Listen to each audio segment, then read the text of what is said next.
फिर इकबाल से ही हमने पूछा फिर वो है क्या सबब, क्या है वो सबब? इकबाल ने कहा उनके जो हम गुलाम थे, खल्क के पेशवा रहे, यही है जिससे तू दूर हुआ और फिर आज जलील हुआ। सबब कुछ और है जिसे तू खुद समझता। आ जाओ नौजवानों, उस सबब को हम हल करते हैं। 10 साल के करीब यूरोप की गलियां छान मारते हुए इकबाल वापस अपने वतन आया।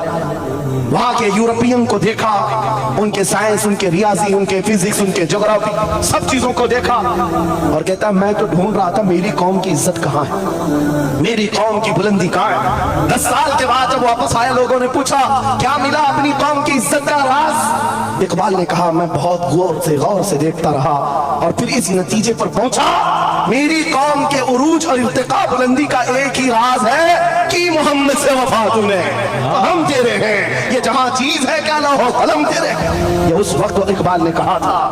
और फिर मेरे अजीजों, इस बात को आज मैं दोहरा रहा, एक बात अभी भी मैं नाउमीद नहीं, सुन्नियों की ये कसरत। और जब आप तुम्हारे जोशो जज्बे, ये नात खानी जो है ये कोई हमारे यहाँ एक फॉर्मेलिटी नहीं है, इन नातों से तुम्हारे दिलों को इतना गर्म किया जाता है आपको खुद अंदाजा नहीं होता, आपको अंदाजा नहीं है। हुजूर की याद में तड़पना, दिल का धड़कना सिखाया जाता है। और इन मजमों के रंग को देख करके मैं नाउमीद नहीं हूँ, अभी इसमें रमक बाकी है, रमक बाकी। अभी मैं कहता हूँ अशहदु अन्ना मुहम्मद रसूलुल्लाह सल्लल्लाहु अलैहि वसल्लम, इधर बैठे हुए भी सामने वाले भी अंगूठा चूम रहे हैं। मैंने नाम मेरे मुस्तफा का लिया, लेकिन कहा क्या मैंने आपको कि आप भी चूमो? किसने कहा आपको कि अंगूठों का बोसा लेकर आंखों से लगाओ? किसने कहा?